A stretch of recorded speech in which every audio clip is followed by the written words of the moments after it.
Shalom, povo de Deus! Como vai você? Tudo bem? Graças a Deus a gente está junto aqui mais uma vez para a gente comentar da palavra, para a gente desacelerar do nosso dia e voltar o nosso coração, os nossos olhos para Deus. Às vezes no dia a dia, na velocidade das coisas, na ocupação ali da rotina, a gente meio que esquece, não é? E se deixa levar por essa rotina. Só que agora é o momento que a gente tem diante de Deus da gente parar, adorar, entregar e meditar na palavra. Que bênção, não é? Vamos agradecer a Deus por isso, Pai de misericórdia.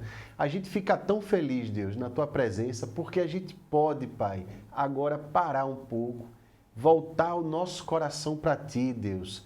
Voltar a nossa mente, Pai, para as coisas do Teu reino e meditar juntos, Deus, e estar juntos, Pai, em adoração a Ti.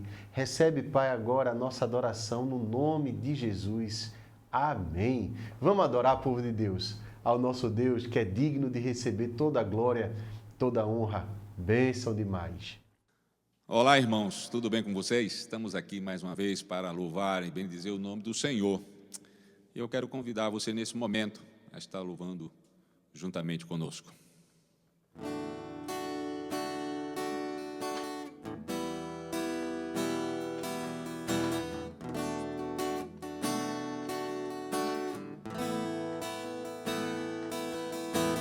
Existe um rio, Senhor, que flui do Teu grande amor, águas que correm do trono, águas que curam, que limpam.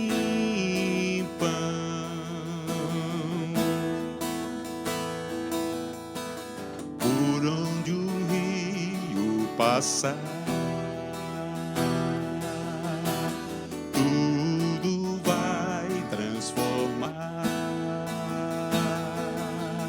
pois leva a vida do próprio Deus, e esse rio está neste lugar.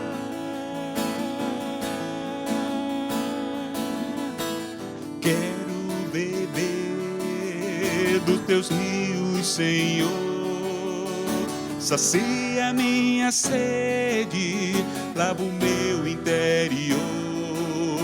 Eu quero fluir em Tuas águas, eu quero beber da Tua fonte, fonte de águas vivas. Tu és o rio, Senhor.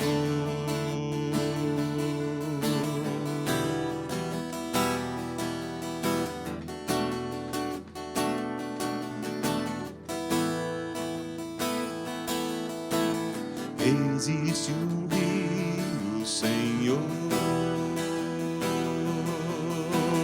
que flui do Teu grande amor, águas que correm do trono, águas que curam, que limpam.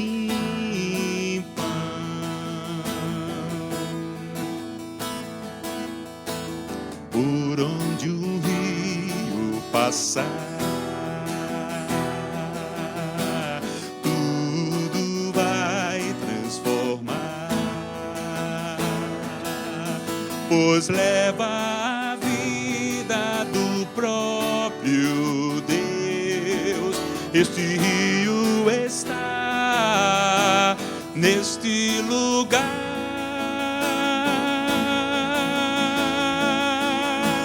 Quero beber dos Teus rios, Senhor, sacia minha sede, lava o meu interior. Eu quero fluir em Tuas águas, eu quero beber da Tua fonte, fonte de águas vivas. Tu és a fonte, Senhor. Tu és o rio, Senhor. Tu és a fonte, Senhor.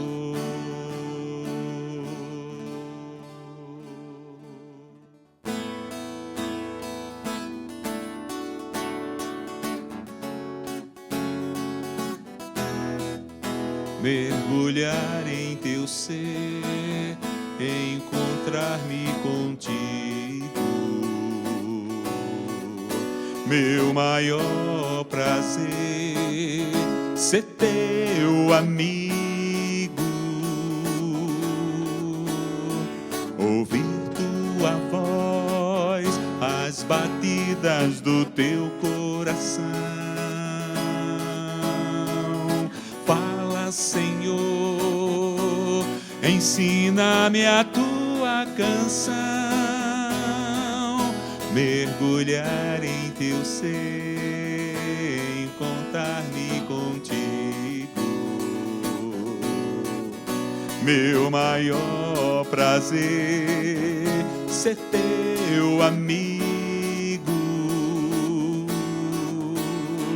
ouvir tua voz, as batidas do teu coração.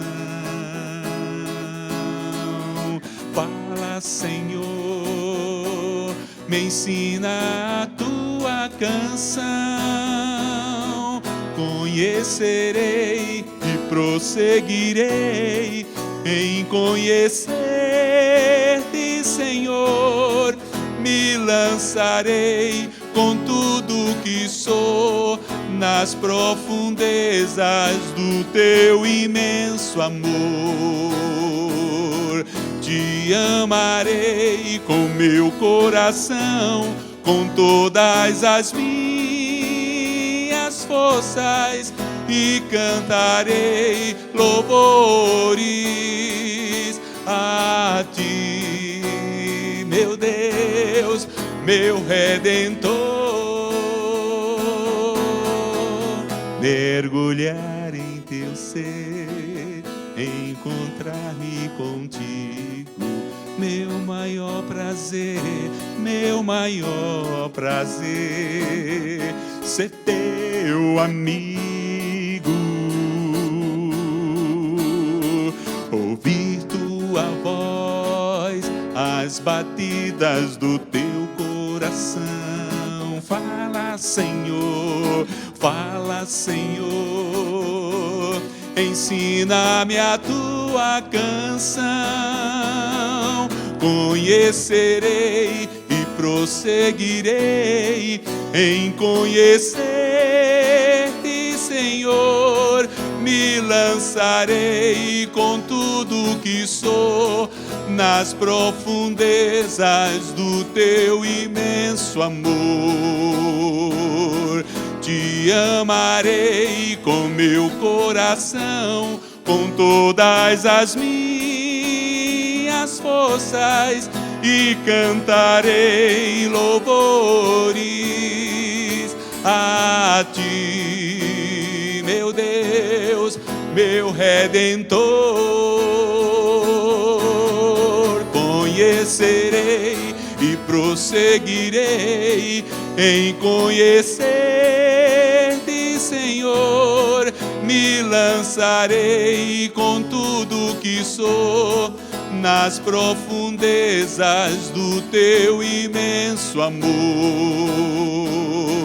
Te amarei com meu coração, com todas as minhas forças, e cantarei louvores a ti, meu Deus, meu Redentor, a ti, meu Deus, meu Redentor.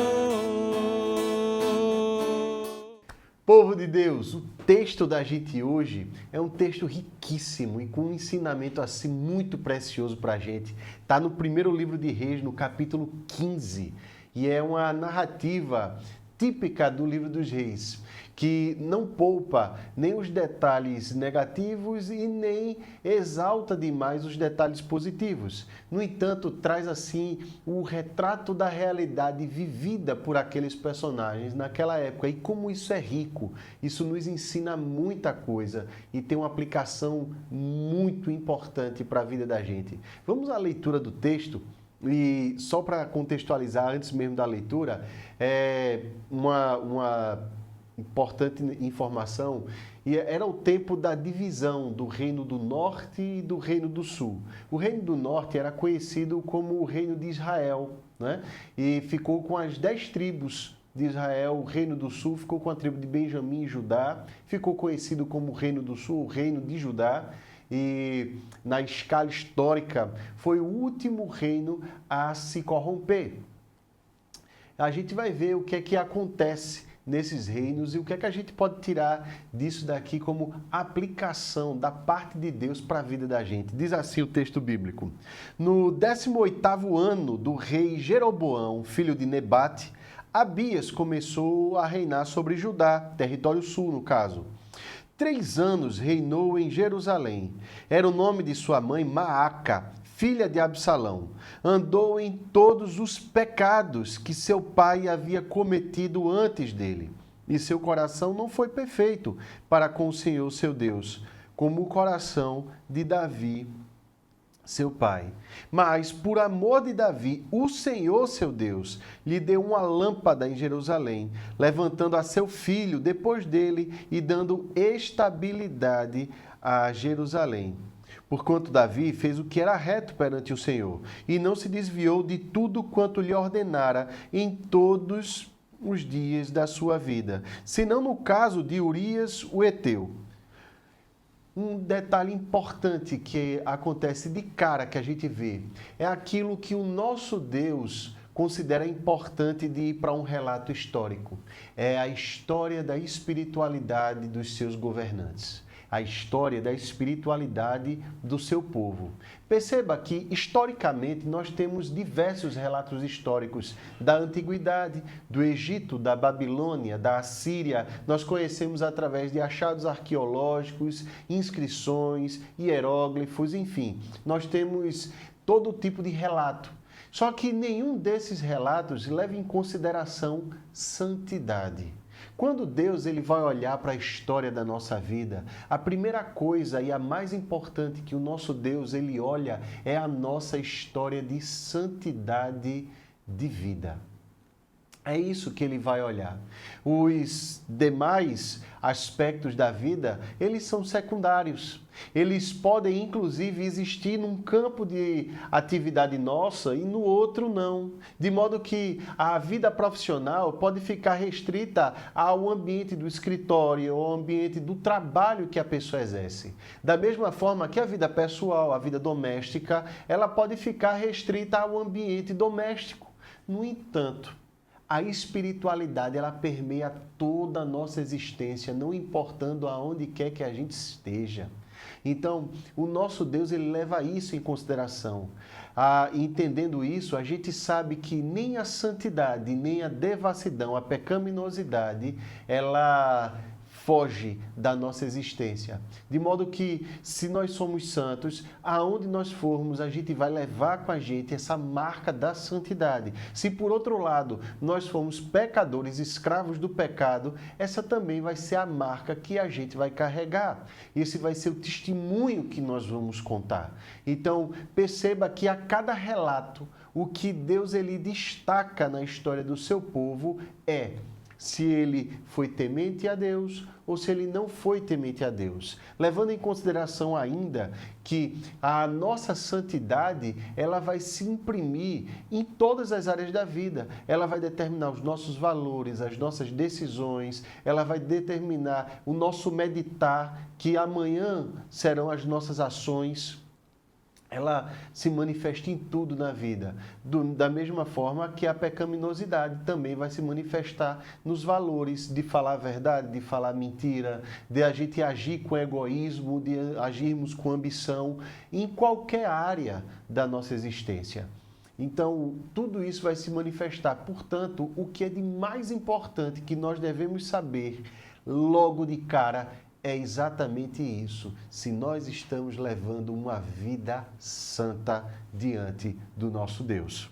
O texto continua falando: houve guerra entre Roboão e Jeroboão todos os dias da sua vida. Perceba que os homens que seguem outros deuses, eles vivem em guerra entre si, mesmo sendo ambos povo de Deus. Quando nós vemos o reinado até do próprio Saul, mas sobretudo de Davi e de Salomão, eles unificaram o povo de Deus, eles trouxeram o povo para baixo do guarda-chuva da mesma missão daquele povo que dizia respeito à Terra Santa, à Terra Prometida. No entanto, agora são dois reinos, um do norte e um do sul, e eles se digladiaram por conta do pecado dos seus governantes. Quanto aos mais atos de Abias e a tudo quanto fez, porventura não estão escritos no livro da história dos reis de Judá? Também houve guerra entre Abias e Jeroboão. Abias descansou com seus pais e o sepultaram na cidade de Davi. E Asa, esse é o principal personagem dessa leitura da gente hoje, seu filho reinou em seu lugar. Perceba que Abias era um homem que não tinha o temor de Deus, ele não foi um governante que reinou conforme Deus queria, e agora ele vai chegar e vai gerar um homem chamado Asa, né? No 20º ano de Jeroboão, rei de Israel, começou Asa a reinar sobre Judá. 41 anos reinou em Jerusalém. Era o nome de sua mãe Maaca, filha de Absalão. Um detalhe importante aqui, meus irmãos.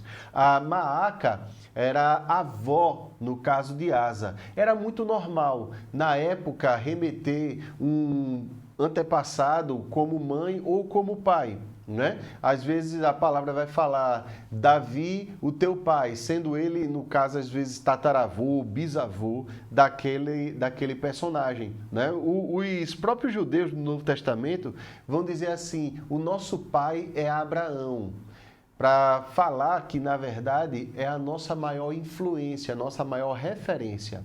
No caso aqui, a Maaca era colocada como essa referência na vida de Asa. Era a pessoa que, digamos assim, iria, entre aspas, discipular Asa. Vamos ver o que é que vai acontecer aqui.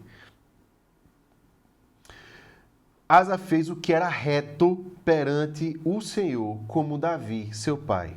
Porque tirou da terra os prostitutos cultuais e removeu todos os ídolos que seus pais fizeram.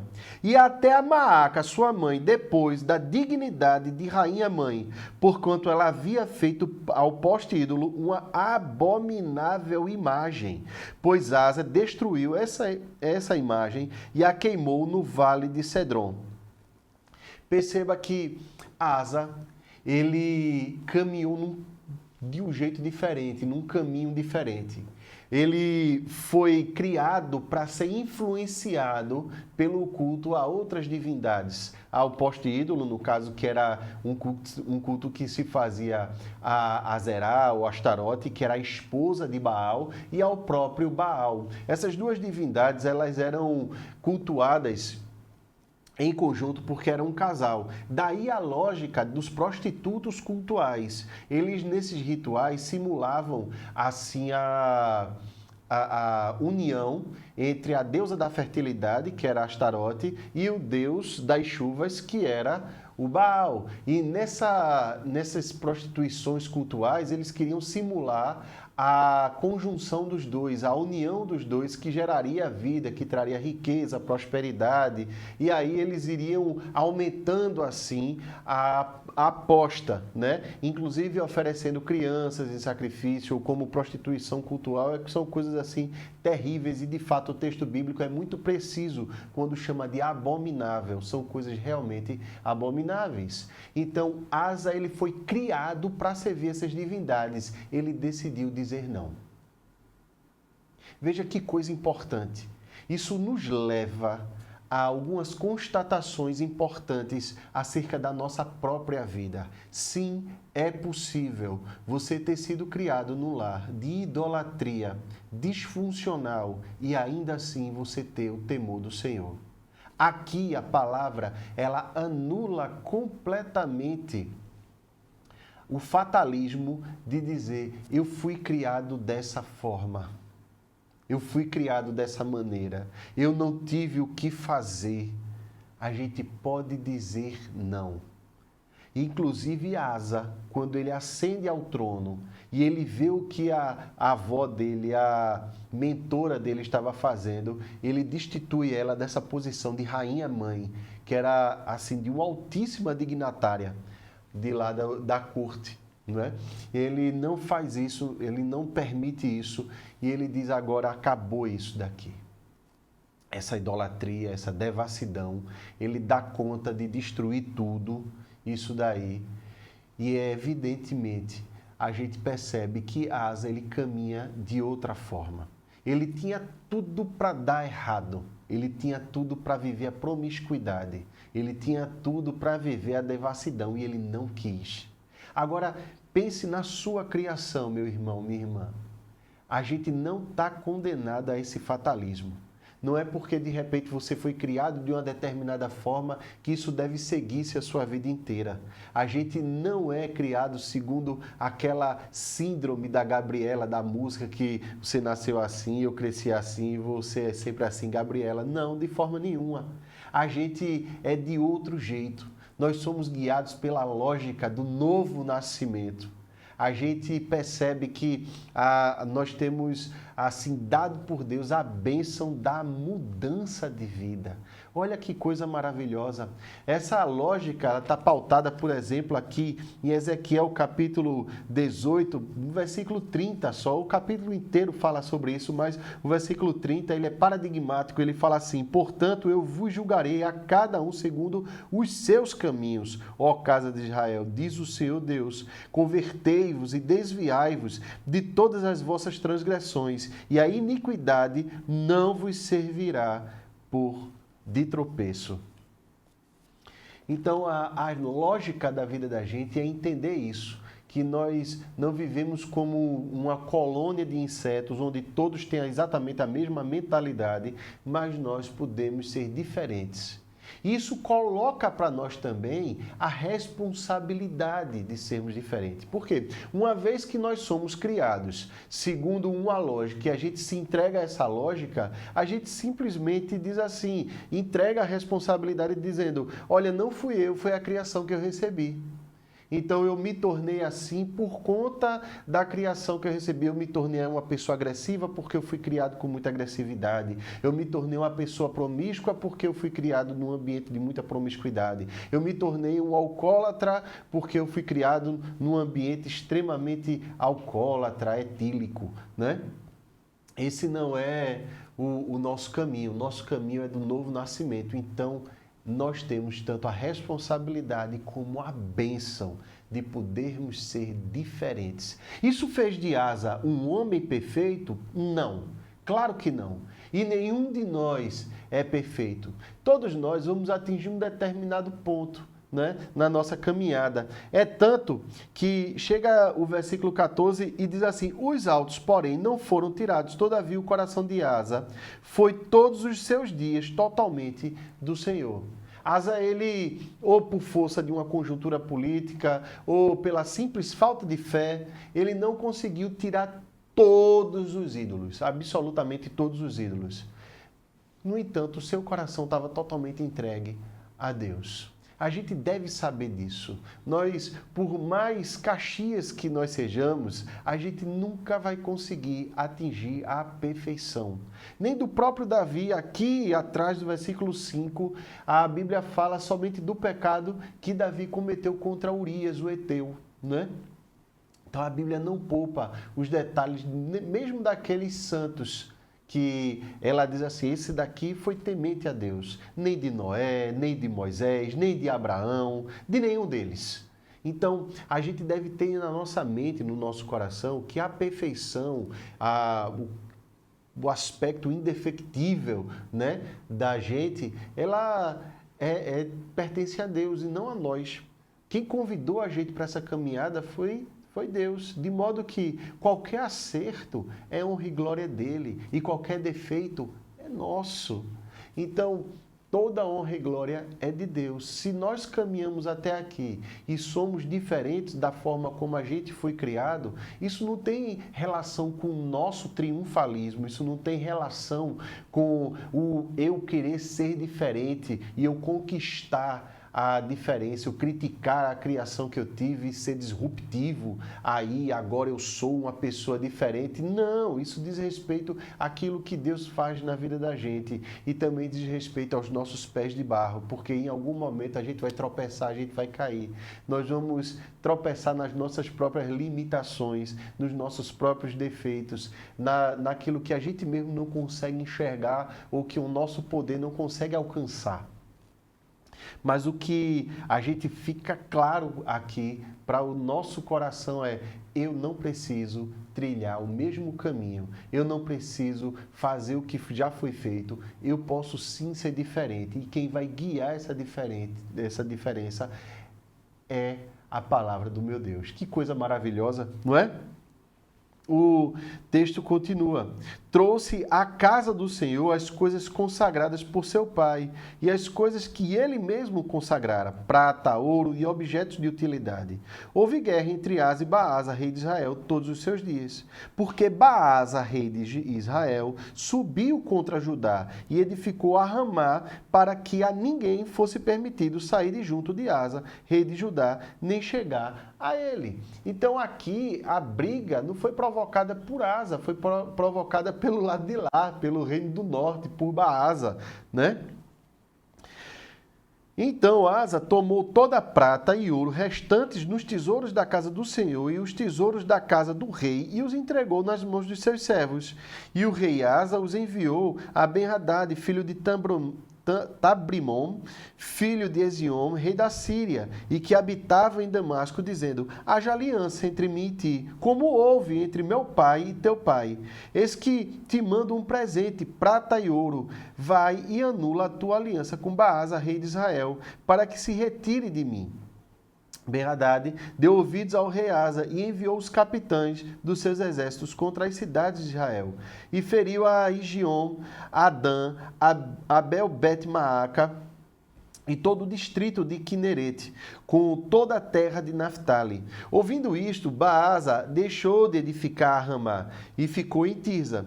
Então o rei Asa fez apregoar por toda a região de Judá que todos, sem exceção, trouxessem as pedras de Ramá e a sua madeira com que Baasa a edificara. Com elas edificou o rei Asa a Geba de Benjamim e a Mispa. Quanto aos mais atos de Asa, e a todo o seu poder, e a tudo quanto fez, e as cidades que edificou, porventura não estão escritos no livro de história dos reis de Judá? Porém, no tempo da sua velhice, padeceu dos pés. Descansou Asa com seus pais, e foi com eles sepultado na cidade de Davi, seu pai. E Josafá, seu filho, reinou em seu lugar. Então, Asa ele ainda promove mudanças e todas as mudanças dizem respeito a isso que é o temor de Deus, a não haver uma guerra, a que Baasa desistisse de guerrear contra ele.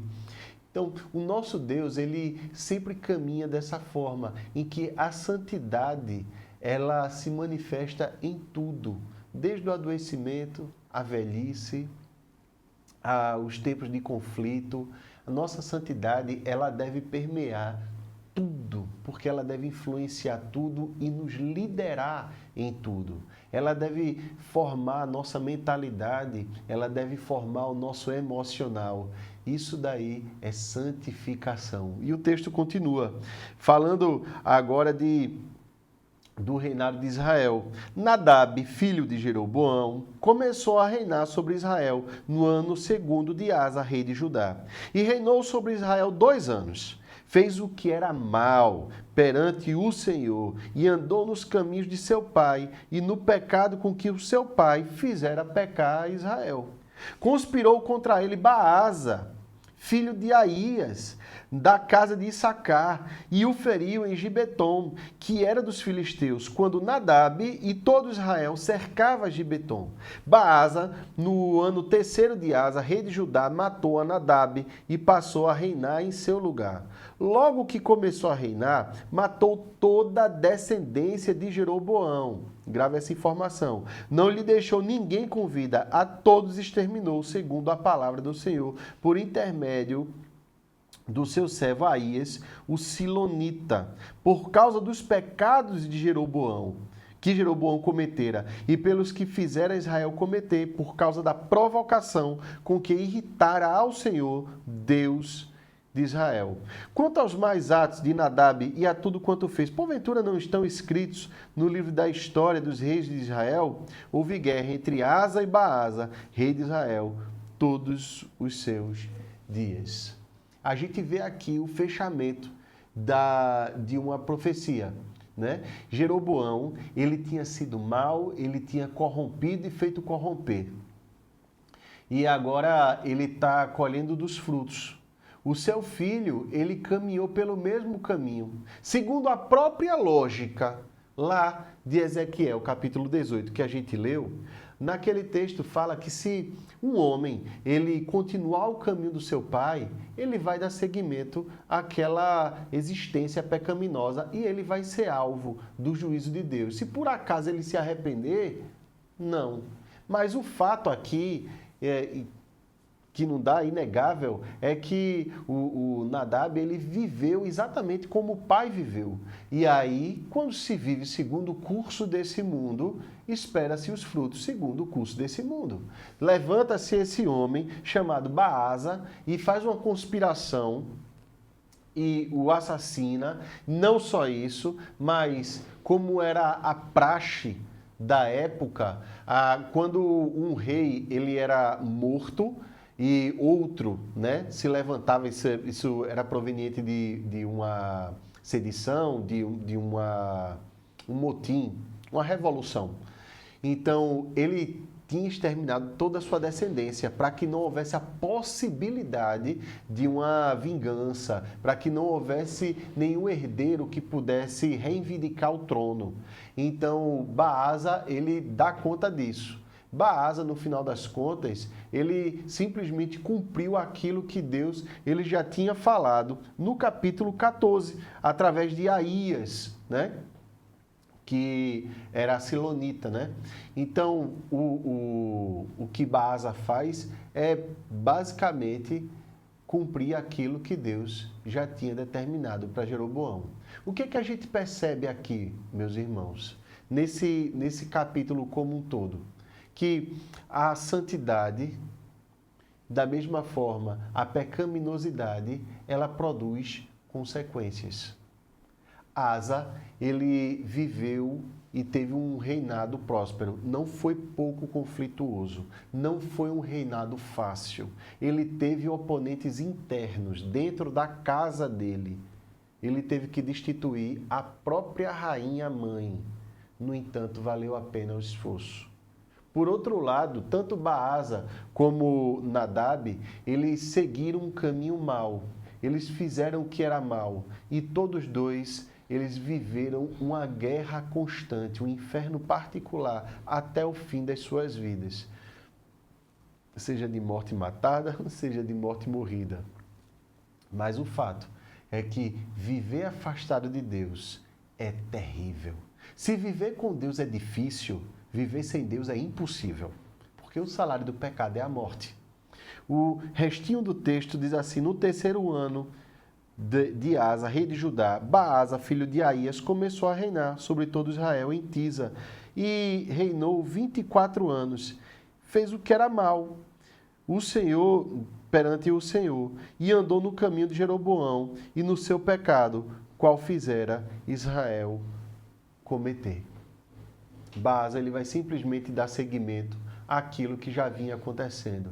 E aí ele, mais uma vez, só faz girar a engrenagem da pecaminosidade, da maldição. E lá na frente, essas coisas vão encontrar não só a realeza de Israel, mas todo o povo de Israel que tinha se entregado totalmente ao pecado. O que é importante da gente guardar a nossa santidade. Não porque simplesmente Deus ele vai fazer uma barganha com a gente assim, mas é porque a vida santa, conquanto ela seja difícil, ela é boa. Conquanto viver a verdade de Deus traga para a gente confrontações e a gente vai ter que se posicionar, ela deixa a vida da gente mais leve, internamente mais leve, porque nós temos a certeza em fé de que nós estamos caminhando pelo caminho certo, agradando a pessoa certa, a pessoa de Deus, e que nós vamos ser edificados nisso tudo e trazer edificação a quem está perto da gente. É uma bênção a gente saber disso. Amém, meu irmão? Amém, minha irmã? Que Deus continue abençoando você e trazendo a sua vida e fazendo da sua vida coisa santa, coisa pertencente a Ele. Vamos orar? Meu Deus, a gente quer te louvar, Deus, te agradecer, te bendizer, porque o Senhor nos quer conduzir em santidade. Eu te peço, Deus, que o Senhor derrame da tua graça sobre nós, do teu entendimento de forma cada vez maior e que a gente consiga perceber aquilo que tem afastado a gente do Senhor, aquilo que não tem feito bem ao nosso coração, Deus, e que tem se tornado ídolo, aquilo, Deus, que tem sido pedra de tropeço para a gente. Vem, Deus, nos dê essa sabedoria. A gente quer andar, Pai, em santidade de vida, em pureza de coração, Deus. Então nos purifique, nos ensina a te amar sobre todas as coisas, Deus. Esse é o nosso clamor, em nome de Jesus. Amém. Amém, povo de Deus. Deus te abençoe muito, viu? Até mais. Bênção demais.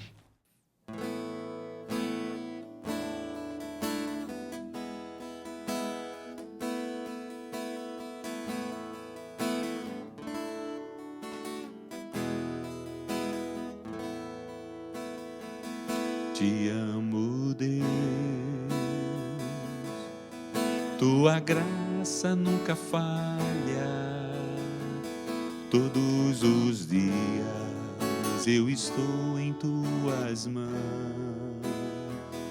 Desde quando me levanto até eu me deitar, eu cantarei da bondade de Deus. Tua doce voz que me guia em meio ao fogo, na escuridão, tua presença me conforta. Sei que és meu Pai, que amigo és, eu vivo na bondade de Deus. És fiel em todo tempo, em todo tempo tu és tão bom. Com todo o fôlego que eu tenho, eu cantarei da bondade de Deus. Tua doce voz que me guia em meio ao fogo, na escuridão, tua presença me conforta. Sei que és meu Pai, que amigo és, eu vivo na bondade de Deus. és fiel em todo tempo. Em todo tempo tu és tão, tão bom. Com todo o fôlego que tenho, eu cantarei da bondade de Deus. És fiel, Senhor, és fiel em todo tempo. Em todo tempo tu és tão, tão bom. Com todo o fôlego que tenho, eu cantarei da bondade de Deus. Tua bondade me seguirá, Senhor. Tua bondade me seguirá, Senhor. Eu me rendo a ti, te dou o meu ser, entrego tudo a ti. Tua bondade me seguirá, Senhor. Tua bondade me seguirá, Senhor. Tua bondade me seguirá, Senhor. Eu me rendo a ti, te dou o meu ser, entrego tudo a ti. Tua bondade me seguirá, Senhor. És fiel em todo tempo. Em todo tempo tu és tão, tão bom. Com todo o fôlego que tenho, eu cantarei da bondade de Deus. Eu cantarei da bondade de Deus.